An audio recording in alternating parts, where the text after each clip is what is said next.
Hello dear students, welcome back to Y B biology classes. और हम आज ही रहे हैं एक नई वीडियो के साथ में जिसका टाइटल रहेगा general character of phylum Platyhelminthes. Phylum protozoa, Porifera, Coelenterata हमने कवर अप कर लिए। हम मेजर फाइलम के बारे में बात करेंगे, हम माइनर फाइला को इंक्लूड नहीं करेंगे। अगर आप कहीं टीनोफोरा तो वो एक माइनर फाइला के अंदर आता है। अब फाइलम प्लेटीहेल्मिन्थेस है, उसका हम आज जनरल कैरेक्टर के बारे में बात करेंगे। जो प्लेटीहेल्मिन्थेस है वो एक ग्रीक वर्ड से लिया हुआ वर्ड है जो कि दो वर्ड से मिलके बना है, प्लेटी प्लस हेलमिन्स। प्लेटी का मतलब क्या होता है, फ्लैट, और हेलमिन्स का मतलब क्या होता है, वोम। तो इसका सीधा सा मतलब क्या निकल के आया, Platyhelminthes means flat warm. Till now इसकी 13,000 स्पीसीज़ नोन है। जो ये टर्म है प्लेटीहेल्मिन्थेस ये दी थी गोगनबॉर्न ने 1859 में। ये इंक्लूड करता है ट्रिप्लोब्लास्टिक बाइलेटरल सिमेट्रिकल ऑर्गेनिज्म को, जो कि ऊपर और नीचे दोनों साइड से, डोर्सल एंड वेंट्रल साइड से डोर्सो वेंट्रली फ्लैट मिलेंगे। एसिलोमेट फ्लैटवॉर्म है ये, और इनके अंदर organ system grade of organisation मिलेगा। ये इन्हें हम फ्लैटवॉर्म भी नाम देते हैं क्योंकि इनकी जो बॉडी है वो ऊपर और नीचे दोनों साइड से ही फ्लैट मिलती है। या तो ये अनसेगमेंटेड लीफ लाइक मिलेंगे जैसा पत्ता होता है, या फिर ये सेगमेंटेड रिबन लाइक स्ट्रक्चर मिलते हैं। तो रिबन और लीफ आपने दोनों देखे हुए हैं तो आप समझ सकते हैं कि ये किस तरीके के दिखते हैं। ये इनके अंदर ग्रेट डाइवर्सिटी है regarding their habitat, structure and function. तो ये कुछ जनरल कैरेक्टर हैं जो अभी हम आगे डिस्कस करने वाले हैं, जैसे कि हैबिटेट है, बॉडी साइज है, बॉडी फॉर्म है, ऑर्गेनाइजेशन है, symmetry, body cavity, cephalisation, body wall, skeleton, adhesive structure, gut, respiratory and circulatory system, excretory system, nervous system, sense organ, reproduction and development, and in last we will discuss about regeneration। तो एक एक करके इन सब के बारे में हम बात करेंगे। तो एक बार मैं आपको इनकी बॉडी स्ट्रक्चर दिखा देती हूँ कि जो फ्लैटवॉर्म है वो किस तरीके के दिखते हैं। तो जो फैसियोला हिपैटिका है वो कुछ इस तरीके का दिखता है, फैसियोला हिपैटिका। एंड इसके अंदर टीनिया सोलियम भी आता है और प्लेन एरिया भी इसी के अंदर इंक्लूड होता है। तो प्लेन एरिया इस तरीके का दिखता है। तो इनके स्ट्रक्चर से हमें साफ पता लग रहा है कि ये किस तरीके से डोर्सो वेंट्रली फ्लैट ऑर्गेनिज्म है। तो चलिए तो स्टार्ट करते हैं हम एक एक करके। ये सारे जो जनरल कैरेक्टर हैं अभी जो हमने बात की है वो हम एक एक करके यहाँ पर डिस्कस करने वाले हैं, सभी जनरल कैरेक्टर को। हम स्टार्ट करते हैं विद हैबिटेट। हैबिटेट की अगर हम बात करें तो जो टर्बुलेरियंस है जिसके अंदर हम इंक्लूड करते हैं प्लेन एरिया को, इसमें 3 क्लासें आती हैं, टर्बुलेरिया, ट्रीमेटोडा एंड सिस्टोडा। जो टर्बुलेरिया है उसका सबसे बेस्ट एग्जाम्पल हम लेते हैं प्लेन एरिया। ट्रीमेटोडा का हम लेते हैं फ्लूक्स, जिसमें हम फैसियोला हिपैटिका को लेंगे। सिस्टोडा के अंदर टेपवॉर्म आते हैं जैसे कि टीनिया सोलियम। तो जो इनकी क्लास है टर्बुलेरियंस जिसके अंदर हम इंक्लूड करते हैं प्लेनेरियंस को, वो मोस्टली फ्री लिविंग फ्लैटवॉर्म है। इसके अलावा जो ट्रीमेटोडा और सिस्टोडा है, जब हम फैसियोला हिपैटिका और टीनिया सोलियम की बात करते हैं तो वो पैरासिटिक हैं in their mode of habitat, कि वो पैरासिटिक मिलेंगे। तो जो जितने भी फ्लूक्स हैं, टैपवॉर्म है, वो पैरासिटिक हैं, और जो प्लेनेरियंस है, टर्बुलेरियंस है, वो फ्री लिविंग है। जो फ्री लिविंग है वो फ्रेश वाटर भी हो सकती है, मैराइन वाटर भी हो सकती है, और टेरेस्ट्रियल फॉर्म भी हो सकती है। फ्रेश वाटर का एग्जांपल डुगेसिया, मैराइन का कॉन्वोल्यूटा एंड बाइपेलियम टेरेस्ट्रियल का एग्जांपल। फ्लूक्स हैं वो एक्टोपैरासाइट भी हो सकते हैं और एंडोपैरासाइट भी हो सकते हैं। जैसे डिप्लोजोन एक्टोपैरासाइट है, फैसियोला हिपैटिका एंडोपैरासाइट है। टैपवॉर्म है वो सारे एक्सक्लूसिवली एंडोपैरासाइट ही मिलेंगे, वो एक्टोपैरासाइट नहीं हो सकते। For example Taenia solium. Then हम बात करें बॉडी साइज़ की, तो इनका जो बॉडी साइज़ है वो हाईली वेरिएबल है, from microscopic to about 10 to 18 metre. की जो छोटे से छोटी फॉर्म है वो माइक्रोस्कोपिक हो सकती है, इतनी छोटी हो सकती है वो कि हमें नेक्ड आई से दिखती भी नहीं, उसे देखने के लिए हमें माइक्रोस्कोप का यूज़ करना पड़ता है। और जो लार्जेस्ट एंड मोस्ट पैथोजेनिक जो टैपवॉर्म है वो 18 मीटर जितना लंबा हो सकता है, और उसका क्या नाम है, डाइफाइलो बोथेरियम इसका नाम है और ये 18 मीटर जितना लंबा हो सकता है। देन इसकी बात करें हम बॉडी फॉर्म की, थर्ड जो इसका जनरल कैरेक्टर है बॉडी फॉर्म, तो ये डोर्सो वेंट्रली फ्लैट मिलता है, ऊपर और नीचे से बिल्कुल चिपका हुआ चपटा रिबन लाइक अपना जो कॉपी का पेज होता है उसके जैसा, या फिर हम बोल दें कि पत्ते के जैसा बिल्कुल ऊपर और नीचे से फ्लैट।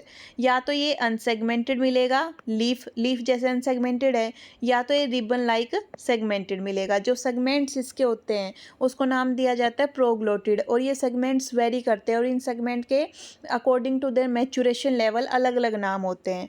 टीनिया सोलियम के अंदर 850 से लेकर 1000 तक सेगमेंट मिलते हैं, और जो अभी हमने 18 मीटर लंबे टैपवर्म की बात की थी डाइफाइलोपोथेरियम, वो 3 से 4000 लंबा सेगमेंट उसमें मिल सकते हैं, प्रोग्लोटिड्स मिल सकते हैं। देन हम बात करें ऑर्गेनाइजेशन की, तो ये फर्स्ट ऐसे एनिमल है जिनके अंदर organ system level of organisation है और ब्लाइंड सैक बॉडी प्लान। अब ये ब्लाइंड सैक बॉडी प्लान क्या होता है कि जैसे ऐसे थैले के जैसा, कि जिसका एक जैसे हमारे बैग होते हैं ना, कि सिर्फ एक ही ओपनिंग है, वो ही माउथ की तरह और वो ही एनस की तरह काम कर रही है, इसी से खाना अंदर जाएगा, इसी से वेस्ट मटेरियल बाहर आएगा। तो जहाँ पर एक single opening as an mouth और एनस की तरह काम करे, ऐसे बॉडी प्लान को हम क्या बोलते हैं, blind sac body plan. Then इसकी हम सिमेट्री की बात करें तो ये फर्स्ट ऐसे एनिमल हैं जो कि बायलेटरल सिमेट्री वाले हैं। बॉडी कैविटी एसिलोमेट है, कोई भी body cavity secondary body cavity यहाँ देखने को नहीं मिलती। जो ऑर्गन्स के बीच का जो स्पेस है वो फिल्ड है विद मीजोडर्मल कनेक्टिव टिश्यू, जिसे हम क्या बोलते हैं, मीजनकाइम। तो मीजोडर्मल कनेक्टिव टिश्यू है, मतलब ये कैसे हैं, ट्रिप्लोब्लास्टिक एनिमल हैं। 3 प्राइमरी जर्म लेयर होंगी यहाँ पर, एक्टोडर्म, मीजोडर्म एंड एंडोडर्म। सेफेलाइजेशन मतलब कि हेड फॉर्मेशन, ये फर्स्ट ऐसे एनिमल है जिनके अंदर सेफेलाइजेशन हुआ था, हेड फॉर्मेशन हुई थी। अभी अभी हमने प्लेन एरिया का डायग्राम देखा था, तो उसमें आंखें थोड़ी सी रूडिमेंट्री आइज एंड आगे की ओर फेस सा दिख रहा था। तो ये फर्स्ट ऐसे थे जो जिनके अंदर हेड फॉर्मेशन स्टार्ट हुई, किसकी वजह से, due to aggregation of brain and sense organ at anterior end of their body, कि anterior end of their body पे जो गैंग्लियन है वो आए और सेंस ऑर्गन है वो आए, सारे जितने भी सेंस ऑर्गन है और ब्रेन है वो सारा एंटीरियर रीजन पे आ गया, तो एक हेड की फॉर्मेशन हुई। बॉडी वॉल की अगर हम बात करें तो प्लेनेरियंस के अंदर जो बॉडी वॉल है वो एक्सटर्नली बाहर से कवर्ड अप मिलती है by a single layered cuboidal and ciliated epidermis से। लेकिन जो फ्लूक्स हैं, जो सिस्टोड्स हैं, उनके अंदर जो एपिडर्मिस है वो एब्सेंट मिलेगी। बॉडी एक्सटर्नली कवर्ड मिलती है by a living cuticular layer with mitochondrion called tegument. ऐसा इसलिए क्योंकि इन्हें होस्ट की बॉडी के अंदर रहना है और जो क्यूटिकल है वो हाईली रजिस्टिव लेयर है, और बॉडी के अंदर जब ये किसी होस्ट की बॉडी के अंदर रहेंगे तो वहाँ पर डाइजेस्टिव एंजाइम भी प्रेजेंट होंगे, तो उनसे प्रिवेंट करने के लिए ये क्यूटिकुलर लेयर यहाँ पर प्रेजेंट मिलेगी। जो मस्क्यूलेचर है इन केस ऑफ फ्लैटवर्म वो लॉन्जिट्यूडनल, सर्कुलर एंड ओब्लिक, तीनों तरीके की मसल फाइबर यहाँ प्रेजेंट होती है और स्मूथ मसल फाइबर होती हैं। Longitudinal, circular and oblique muscle fibre यहाँ पर प्रेजेंट है। देन हम बात करते हैं स्केलेटन की, तो ये सॉफ्ट बॉडीड एनिमल है और इनके अंदर ना तो कोई एक्सो बाहर की ओर, ना ही कोई एंडो अंदर की ओर स्केलेटन प्रेजेंट होगा। जो पैरेन्काइमा है, जो अभी हमने बात की थी, जो ये मीजोडर्म की बात की थी, मीजोडर्मल कनेक्टिव टिश्यू कॉल मीजनकाइमा, इस मीजनकाइमा को पैरेन्काइमा भी बोलते हैं। तो जो पैरेन्काइमा है वो एज एन हाइड्रोलिक स्केलेटन की तरह काम करती है, जबकि जो हुक्स हैं और जो स्पिन्यूल्स हैं वो स्केलेरोप्रोटीन के बने हुए हैं। हुक्स और स्पिन्यूल काम करते हैं, एडेसिव स्ट्रक्चर हैं, ये चिपकने के काम आते हैं, जैसे कि हुक्स काम आते हैं कि किसी सरफेस से अटैचमेंट के लिए। हाइड्रोलिक स्केलेटन इनके अंदर पैरेन्काइमा है वो हाइड्रोलिक स्केलेटन की तरह काम करता है, इनकी बॉडी को प्रॉपर शेप प्रोवाइड करवाता है। अडेसिव, लेकिन जो ये हाइड्रोलिक स्केलेटन है वो बॉडी को काफ़ी फ्लेक्सिबल भी बना देता है। जैसे कि बलून के अंदर हमने पानी डाल दिया तो वो जो पानी है बलून के अंदर वो हाइड्रोलिक स्केलेटन की तरह ही काम करता है। अडेसिव स्ट्रक्चर की अगर हम बात करें तो जो अडेसिव स्ट्रक्चर है वो ऐसे ऑर्गन हैं जिनसे अटैचमेंट या अडेसन की किसी एक सरफेस के साथ अटैचमेंट मिलती है, वो उससे चिपक सकते हैं किसी एक सरफेस से। जैसे कि जो पैरासिटिक हेलमिंथेस हैं, फ्लूक्स हैं, टैपवर्म है, उनके अंदर ये एडेसिव स्ट्रक्चर प्रेजेंट होते हैं, हुक्स की फॉर्म में प्रेजेंट होते हैं, सक्कर्स की फॉर्म में प्रेजेंट होते हैं, रोस्ट्रेलर की फॉर्म में प्रेजेंट होते हैं। जैसे कि टीनिया सोलियम के अंदर 4 सक्कर और रोस्ट्रेलर हुक्स मिलते हैं। देन फर्दर हम बात करें गट की, तो जो इनका गट है इनके अंदर जो टैपवर्म है उनके अंदर गट प्रेजेंट होगा, टीनिया सोलियम के अंदर गट प्रेजेंट नहीं होता। जो दूसरे फ्लैटवर्म है उनके अंदर इनकम्प्लीट एलिमेंट्री कैनाल प्रेजेंट होगी, मतलब कि एक ही ओपनिंग है, वो माउथ और एनस की तरह काम करती है, कोई सेपरेट एनस प्रेजेंट नहीं होता है। यहाँ पर माउथ, फेरिंग्स और ब्लाइंड इंटेस्टाइन प्रेजेंट है। माउथ है या तो वो वेंट्रल मिलेगा या तो वो एंटीरियर मिलेगा। वेंट्रल यानी कि जैसे ये ऑर्गेनिज्म है तो इसके यहाँ एंटीरियर साइड में प्रेजेंट हो सकता है या फिर यहाँ नीचे की साइड में प्रेजेंट हो सकता है।